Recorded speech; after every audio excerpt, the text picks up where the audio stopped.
The demolition crew's hammers struck concrete as Sarah watched her dream pool crumble into rubble.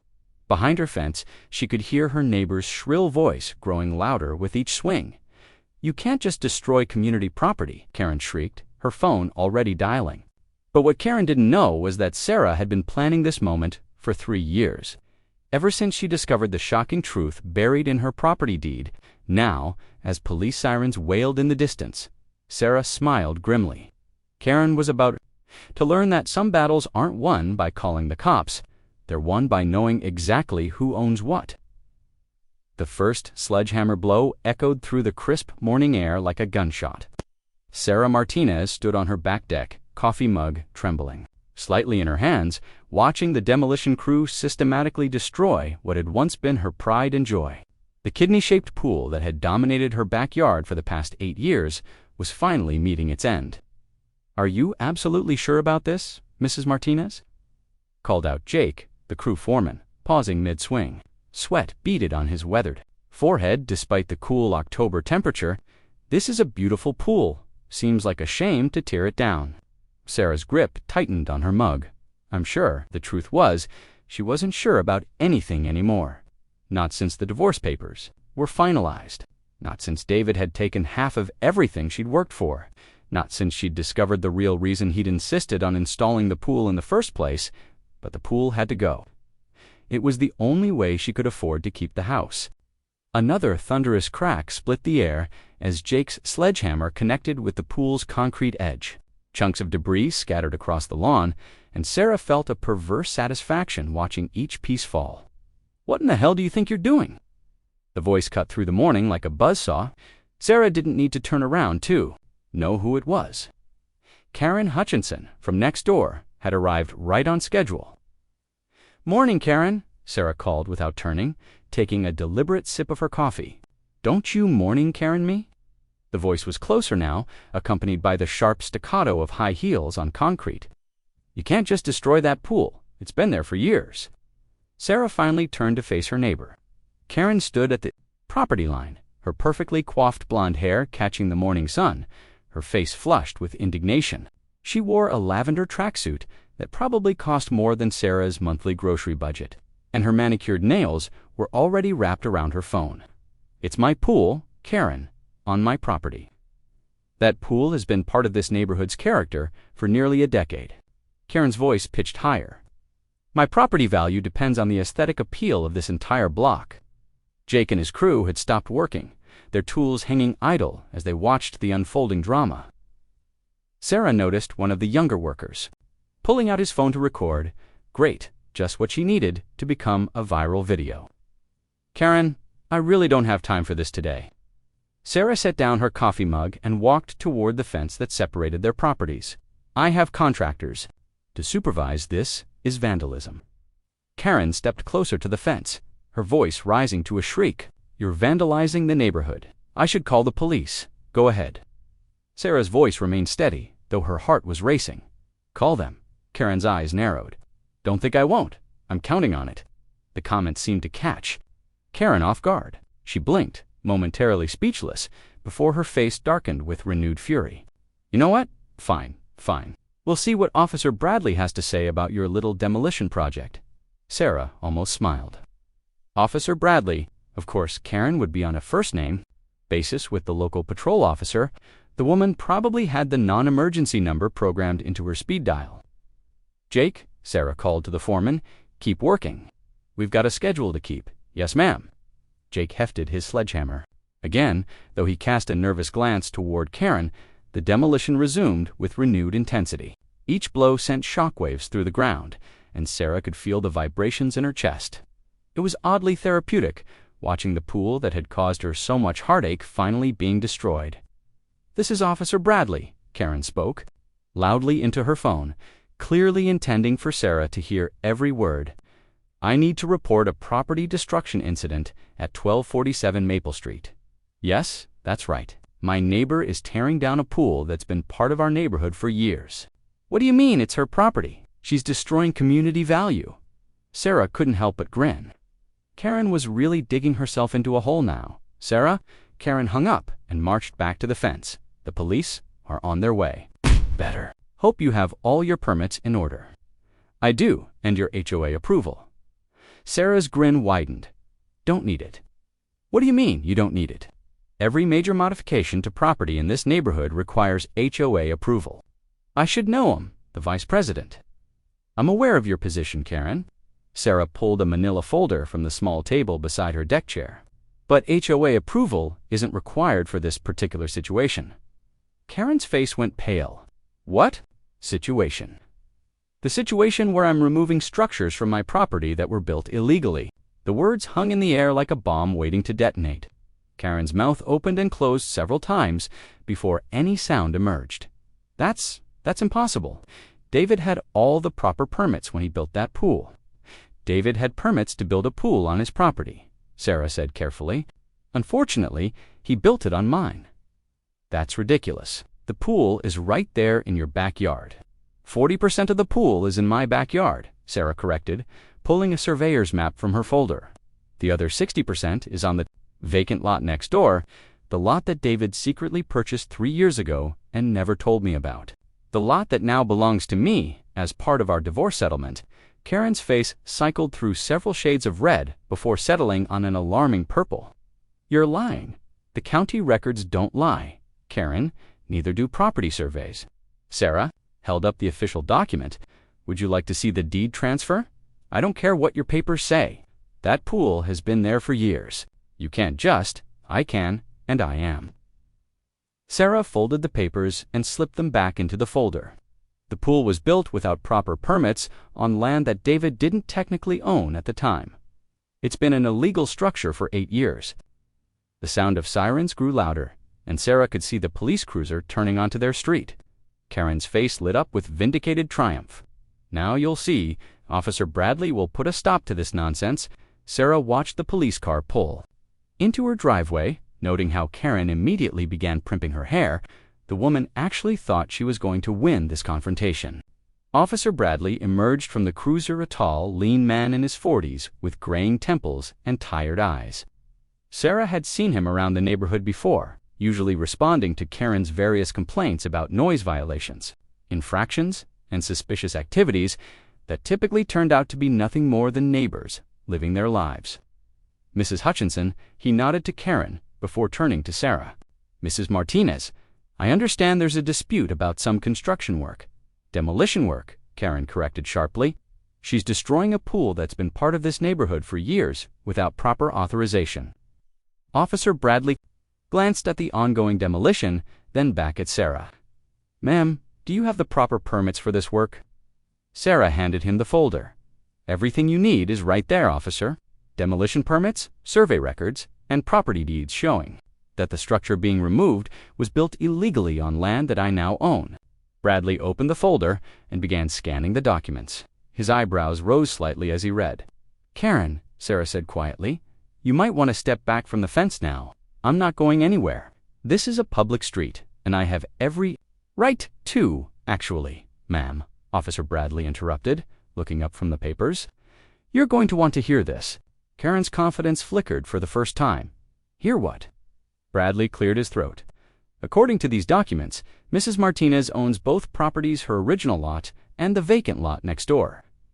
The pool in question was built partially on the vacant lot without proper permits or authorization from the lot owner. That's impossible. The county records are pretty clear, ma'am. Bradley handed the folder back to Sarah. Mrs. Martinez has every right to remove illegal structures from her property. Karen's face went white. But the property values, the neighborhood aesthetic. This will affect everyone's home values. That's not a police matter, ma'am, Bradley said firmly. This is a civil property issue, and Mrs. Martinez appears to be well within her rights. Sarah watched Karen's world crumble almost as dramatically as the pool concrete. The woman stood frozen, her mouth agape, her carefully constructed narrative falling apart piece by piece. I'm sorry for wasting your time, Officer Bradley, Sarah said. I tried to explain the situation to Mrs. Hutchinson, but she insisted on calling the police. No problem, ma'am. These property disputes can get complicated. Bradley tipped his hat. You folks have a good day now. As the police cruiser pulled away, Karen remained standing at the fence, staring. The first letter arrived 2 days after the pool demolition was complete. Stationary. Sarah, per HOA regulations, section 4.2.7. You are required to restore the aesthetic appeal of your backyard within 30 days of any major modification. The unsightly dirt patch where your pool once stood is in violation of neighborhood standards. Additionally, your failure to properly dispose of demolition debris has been reported to the county. Failure to comply will result in daily. Stared at the letter, her sweat-dampened workout clothes, suddenly feeling cold against her skin. She'd been so focused on the legal aspects of removing the pool that she hadn't considered Karen's position on the HOA board. Her phone buzzed with a text from Jake, the demolition foreman. Mrs. Martinez, county inspector, just left our yard. Reported improper disposal of construction waste. We're getting fined. Need to talk. Sarah's hands trembled as she dialed Jake's number. The inspector says we violated 3 different disposal regulations. The fines are going to be substantial, but you followed all the proper procedures. I watched you load everything into the trucks. That's what I told him. But apparently, someone took photos of our trucks and claimed we were dumping debris in unauthorized locations. The photos show our vehicles at the disposal site, but the timestamps suggest we were there outside operating hours. Sarah's blood ran cold. Timestamps can be manipulated. Try telling that to the county. They're treating this as a serious violation. We might lose our license. After hanging up, Sarah slumped against her kitchen counter. Karen wasn't just playing legal games, she was playing dirty, and now they were all facing consequences. Her doorbell rang, and Sarah peered through the peephole to see a young man in a county inspector's uniform holding a clipboard. Mrs. Martinez, I'm Inspector Collins with the County Planning Department. We've received multiple complaints about unpermitted modifications to your property. Sarah opened the door. Allegations that you've illegally altered the drainage patterns in your backyard, potentially affecting neighboring properties. He consulted his clipboard. We also have reports of unpermitted excavation work that may have damaged utility lines. Inspector, I removed a pool from my own property with proper permits. Everything was done according to code. Collins looked genuinely sympathetic. I'm sure it was, ma'am, but I have to investigate every complaint we receive. May I see your permits? Sarah retrieved her folder, the same one she'd shown Officer Bradley. Collins examined the documents carefully, occasionally glancing up at the now empty space where the pool had been. These all appear to be in order, he said finally. Whatever you need. Collins spent the next hour examining every inch of her backyard, taking photos and measurements. Sarah watched from her kitchen window, noting how Karen's face appeared periodically in her upstairs window, observing the proceedings with obvious satisfaction. Mrs. Martinez, Collins called out, could you join me back here? Sarah found him, crouched beside her fence, studying something in the dirt. What is it? He pointed to a small orange flag sticking out of the ground. This appears to be a utility marker. Was this here before the demolition? I don't think so. I would have noticed it. Collins frowned. These markers indicate underground utilities. If there were utilities running through this area and they weren't properly located before excavation, that's a serious violation. But the demolition crew ran all the required utility checks. They wouldn't have started work without clearance. I'm sure they did, but utility lines can shift over time, especially in older neighborhoods. I'll need to have this area surveyed before I can clear your permits. After Collins left, Sarah sat on her back deck, staring at the mysterious orange flag. She'd lived in this house for 12 years. There had never been a utility marker in that spot before. The flag was clean, recently placed, and positioned exactly where it would cause the maximum amount of trouble. Her phone rang. Karen's name appeared on the screen. Hello, Sarah. Karen's voice was sickeningly sweet. I heard you had a visit from the county inspector today. What do you want, Karen? I want you to understand something very clearly. You think you won some kind of victory the other day with your property deeds and legal documents, but you have no idea who you're dealing with. Sarah's grip tightened on the phone. Within the bounds of the law, I have connections in the county planning office, the environmental department, and the building inspection division. Are you threatening me? I'm educating you. Karen's voice grew colder. You want to play property owner? Fine, but property ownership comes with responsibilities, and I'm going to make sure you fulfill every single one of them. The line went dead. Sarah stared at her phone, her hands shaking with anger and fear.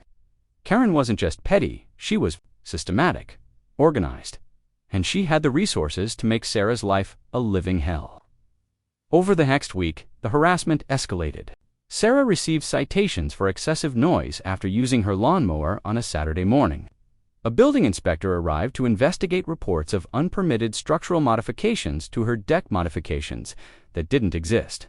The Postal Service temporarily suspended delivery to her address due to complaints about aggressive dog behavior. Despite the fact that Sarah didn't own a dog, each incident was individually minor. But together, they created a suffocating web of bureaucratic harassment. Sarah found herself constantly looking over her shoulder, waiting for the next citation, the next inspector, the next manufactured crisis. The breaking point came on Thursday evening. Sarah returned from work to find her driveway blocked by a county vehicle and 2 workers installing a no parking sign directly in front of her house. "Excuse me," she called out, approaching the workers. "What's going on?" From his work, effective immediately, "Parking is prohibited on this side of the street during morning hours, but this is my driveway. I live here. Sorry, ma'am. The restriction applies to the entire street frontage.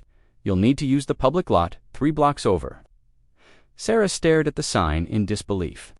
It was positioned so that she couldn't pull into her own driveway without technically parking in a restricted zone. "This is insane. Who requested this?" "The Homeowners Association, ma'am. They cited safety concerns about sightlines and traffic flow." Sarah's vision blurred with rage.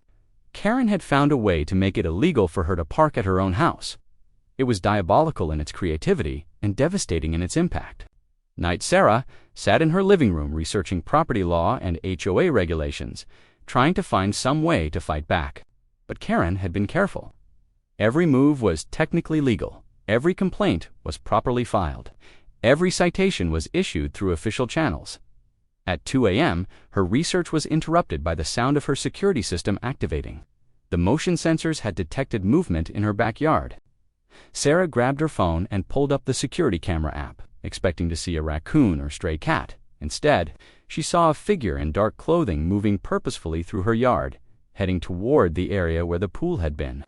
The person was carrying something young, small bag or container. Sarah's heart hammered as she watched the figure kneel beside the orange utility flag, dig briefly in the dirt, then stand and move toward her fence. The person was too far from the camera to identify clearly, but something about their build and movement seemed familiar. The figure reached the fence and then, abruptly, they turned and walked directly toward Sarah's house. Sarah fumbled for her phone to call 911, but the figure had already disappeared from the camera's view. She rushed to her front window and peered through the curtains, but the street was empty. Her phone buzzed with a text from an unknown number. "Stop digging where you don't belong, or we'll bury you with what we find." Sarah's hands shook as she screenshotted the message and immediately dialed 911. This had escalated beyond petty harassment into something much more sinister. 911. What's your emergency? This is Sarah Martinez at 1247 Maple Street. Someone was just trespassing in my backyard, and I received a threatening text message. The dispatcher took her information and promised to send an officer, but Sarah knew it would be too late. Whoever had been in her yard was long gone, and they'd clearly achieved their goal of terrorizing her. 40 minutes later, Officer Bradley arrived to take her statement. He examined the security footage and the threatening text. His expression, growing increasingly grim. "Mrs. Martinez, I have to ask, do you have any idea who might want to intimidate you?" Sarah hesitated. She had strong suspicions. Sarah's hands trembled as she held the plastic bag containing her divorce papers. The highlighted sections seemed to burn through the clear plastic, exposing secrets she'd fought desperately to keep buried. David's gambling addiction, the embezzled funds, the fake business loans he'd taken out using their house as collateral. How had Karen gotten access to confidential court documents? Her phone buzzed with another text from the unknown number. "Your ex-husband wasn't the only one with secrets. Check your basement." Sarah's breath caught. She hadn't been in her basement since moving back into the house after the divorce. David had always handled anything down there: maintenance, storage, his endless projects that never seemed to get finished. The basement door creaked as she opened it, and the musty smell of neglect hit her immediately. She fumbled for the light switch, and the single bulb illuminated a space that looked nothing like she remembered. The basement had been completely transformed. Where there had once been holiday decorations and forgotten furniture, now there were filing cabinets, cork boards covered in photographs, and a sophisticated computer setup that looked like something from a spy movie. "What the hell?" Sarah whispered, stepping carefully down the wooden stairs. The cork boards were covered with surveillance photos of neighbors, including several of Karen. But these weren't casual snapshots. They were taken with telephoto lenses, showing Karen in her house, in her yard, talking to visitors. Some were time-stamped as recently as last week. Sarah's stomach churned as she realized what she was looking at. David hadn't just been gambling away their money. He'd been stalking their neighbors. One filing cabinet was labeled Hutchinson. Sarah's fingers shook as she opened it, revealing dozens of files documenting every aspect of Karen's life: financial records, medical information, copies of private correspondence, even photos of Karen's teenage daughter. Another cabinet contained files on other neighbors, each labeled with meticulous precision. The Johnson family, 3 houses down. The elderly Patel couple across the street. The young professional couple who'd moved in last spring. But it was the third cabinet that made Sarah's blood run cold. It was labeled SARAH and contained files she'd never seen before. Bank statements showing transactions she hadn't authorized. Credit reports with inquiries she hadn't made. And most disturbing of all, a thick folder marked insurance. Inside were copies of life insurance policies in her name that she'd never signed. Policies that would pay out substantial sums to David in the event of her death. Sarah stumbled backward, her mind reeling. David hadn't just been gambling and embezzling. He'd been planning something far more sinister. Her phone rang, and David's name appeared on the screen. She stared at it in horror, letting it go to voicemail. It rang again immediately. "Answer it," came a voice from behind her. Sarah spun around to find Karen standing at the bottom of the basement stairs, holding a gun with practiced ease. "I said, answer it, Sarah," with shaking hands. Sarah accepted the call. "Hello, Sarah? Thank God. I've been trying to reach you for days." David's voice was strained, desperate. "I need you to listen to me very carefully. You're in danger. I'm in danger." Sarah's voice cracked. "From who?" "From Karen. She's not who you think she is. She's been blackmailing me for months. She knows about the gambling, the money I took, everything. She's been using it too." "To what, David?" Karen interrupted, stepping closer to Sarah. "To expose you for the pathetic criminal you are, Karen." David's voice turned panicked. "Karen? Is that you, Sarah? Get out of there right now." "I'm afraid she can't do that," Karen said calmly. "You see, Sarah and I are having a little chat about your extracurricular activities." Sarah stared at Karen, pieces of a horrifying puzzle clicking into place. "You've been working with him." "Working with him," Karen laughed. "Oh, sweetheart, I've been controlling him. Your ex-husband is many things, but smart isn't one of them. He thought he could spy on the neighborhood, gather dirt on everyone, and somehow use it to his advantage. What he didn't realize is that I was watching him the entire time." "Sarah, she's insane." David's voice crackled through the phone. "She made me install all that equipment. She forced me to gather information on everyone. She said if I didn't cooperate, she'd turn me in for the gambling debts." "Turn you in?" Karen's smile was cold. "David, you sweet, stupid man. I didn't threaten to turn you in. I threatened to kill you, just like I killed your business partner." Sarah's legs nearly gave out. "What business partner?" "Marcus Webb," Karen said matter-of-factly. "The man who helped David embezzle money from 3 different companies. The man who threatened to expose David's insurance fraud scheme. The man who had an unfortunate accident with his brakes last winter." "Oh my God," Sarah whispered. "You murdered him." "I solved a problem," Karen corrected. "Marcus was becoming unreliable. He was talking about going to the authorities, about making deals. I couldn't let that happen." "Karen, please," David's voice begged through the phone. "You don't have to do this.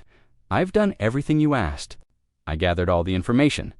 I kept quiet about Marcus. I even helped you get access to Sarah's house, access to my house." Sarah's voice rose. "David, what is she talking about?" "I'm sorry, Sarah. I'm so sorry. I gave her the spare key. She's been coming and going for months, setting up equipment, planting evidence. The whole pool thing was just a distraction. Sarah felt sick. A distraction from what? Karen's smile widened. From the fact that I've been systematically documenting the criminal activities of every person in this neighborhood, including your dear ex-husband's insurance fraud scheme. What insurance fraud scheme? The one where he takes out life insurance, policies on unsuspecting neighbors, then arranges for them to have accidents, Karen explained casually. It's quite ingenious, really. He's been doing it for years. The Johnsons' house fire last summer, David's handiwork. The Patel couple's car accident. Also David, that young couple who moved in last spring. Well, let's just say they won't be celebrating any more anniversaries. Sarah's world tilted. You're lying, am I? Check the computer, Sarah. See for yourself. With Karen's gun trained on her, Sarah had no choice but to turn to the computer setup. The screen showed a complex spreadsheet with names, dates, and payout amounts. It was a meticulously planned murder-for-profit scheme, with David as the architect and Karen as the beneficiary. But why? Sarah asked, her voice barely a whisper. Why would you help him do this? Help him? Karen laughed. Oh, sweet Sarah. You still don't understand. I'm not helping David. I'm using him. Every murder, every insurance payout, every crime he's committed, it's all been under my direction. And now I have enough evidence to ensure that he takes the fall for everything, including your murder, David's voice said quietly through the phone. Sarah's blood went cold. What? Sarah, she's going to kill you and make it look like I did it. She's already planted evidence in your house. She's been setting this up for months. Karen's expression didn't change. David always was perceptive when it mattered. Yes, Sarah, tonight you're going to have a tragic accident, a break-in gone wrong. Your ex-husband, desperate for money and driven by jealousy, will be the obvious suspect, especially when the police find all this evidence in your basement. But the security cameras will show David entering your house with the key he still has. They'll show him leaving hours later. What they won't show is me, because I know exactly where all your cameras are positioned. Sarah's mind raced, looking for any way out. The neighbors will hear the gunshot. Who said anything about a gunshot? Karen pulled a syringe from her pocket. This is much more subtle. It'll look like you had a heart attack, brought on by the stress of discovering your ex-husband's crimes. Karen, please, David's voice pleaded. You don't have to do this. I'll disappear. I'll never bother you again. Oh, David, you sweet, naive man. You're going to disappear, all right, but not until after you've served your purpose. Sarah's death will be the final piece of evidence needed to put you away forever. Sarah backed toward the stairs, but Karen shifted position to block her path. I wouldn't try to run if I were you, Karen said calmly. I've been planning this for too long to let you ruin it now. Why me? Sarah asked desperately. What did I ever do to you? You existed, Karen said simply. You and your pool and your perfect little life. You moved into this neighborhood and disrupted the order I'd worked so hard to establish. You made David reckless, made him think he could operate independently. And worst of all, you made me look foolish in front of Officer Bradley. So you're going to kill me because I embarrassed you? I'm going to kill you because you're a loose end, Karen corrected. The pool demolition was supposed to be simple. David was supposed to disappear quietly, and I was supposed to collect the insurance money from his suicide.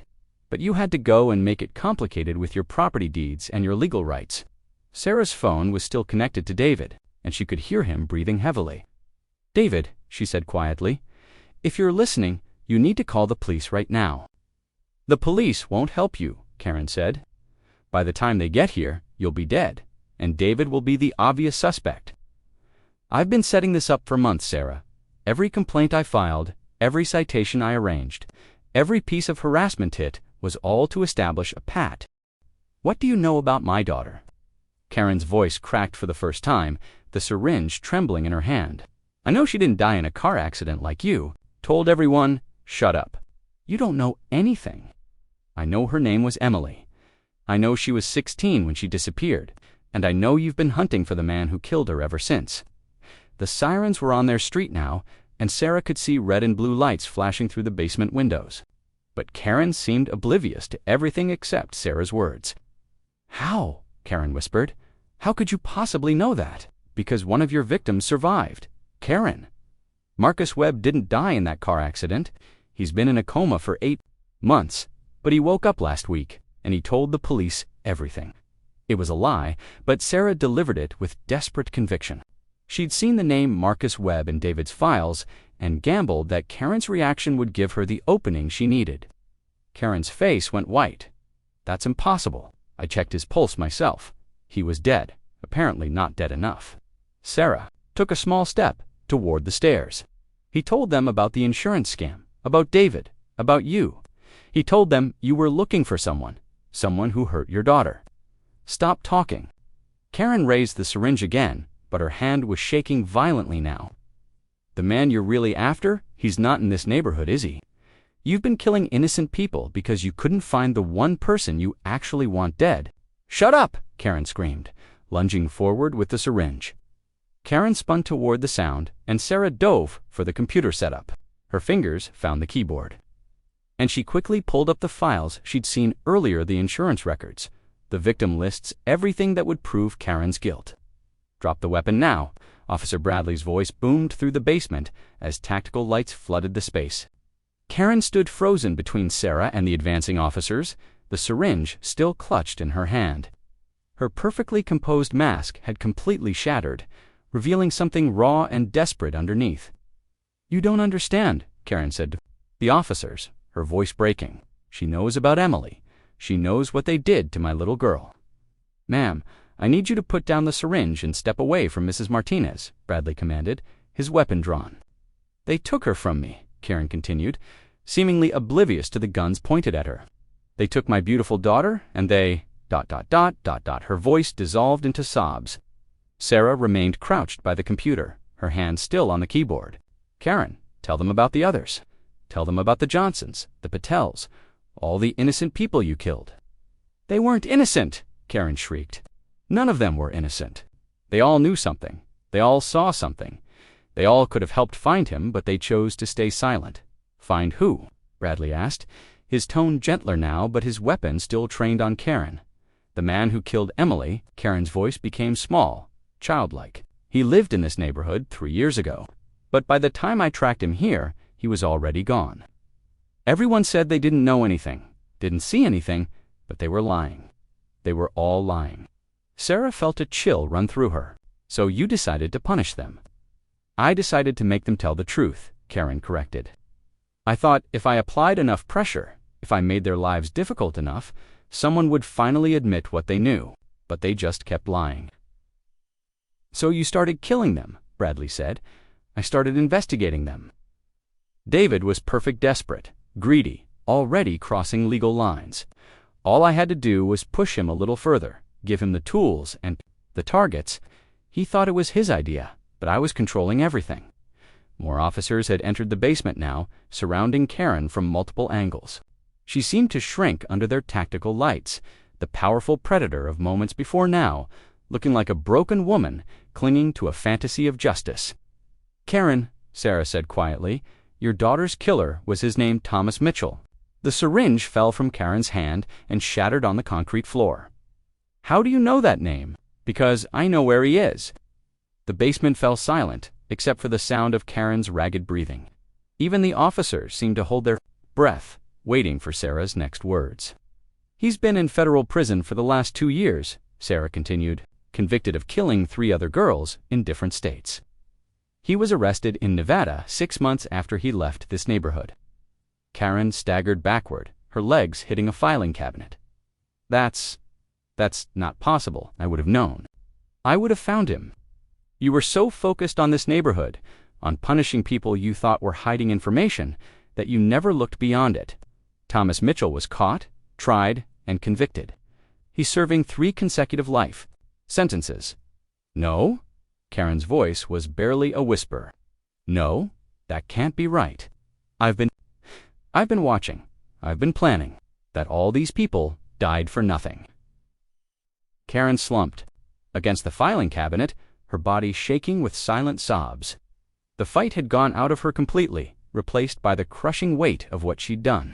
Ma'am, Bradley said gently, I'm going to need you to put your hands behind your back. Karen complied without resistance, her movements mechanical and lifeless.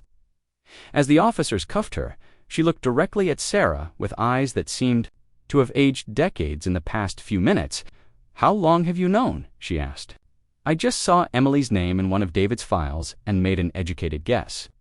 I figured if you were this obsessed with the neighborhood, it had to be personal." 5 years, Karen whispered as the officers led her toward the stairs.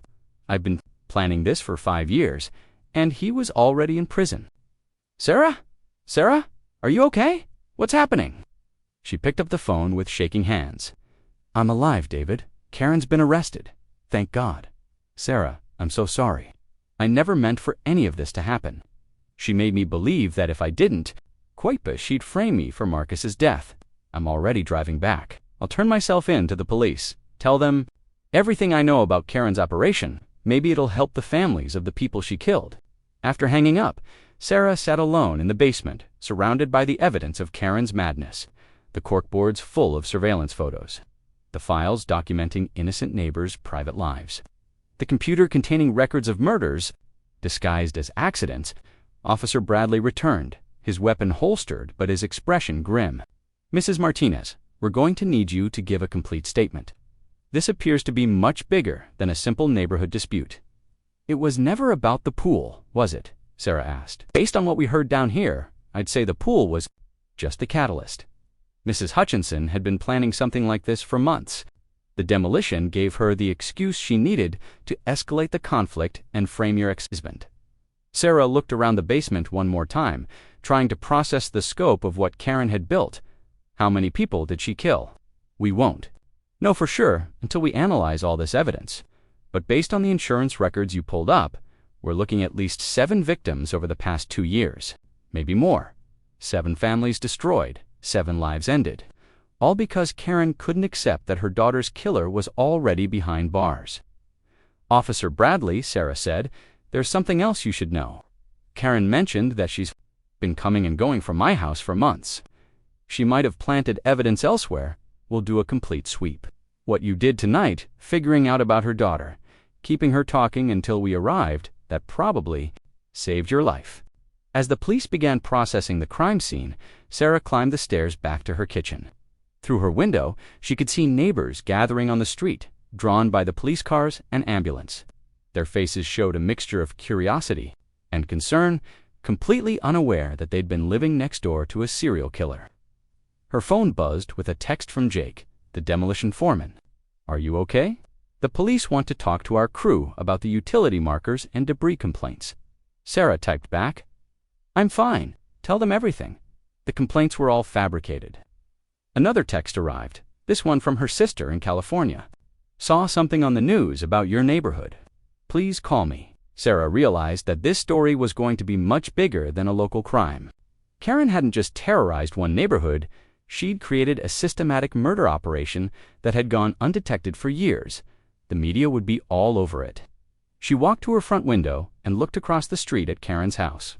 It looked perfectly normal from the outside well-maintained lawn,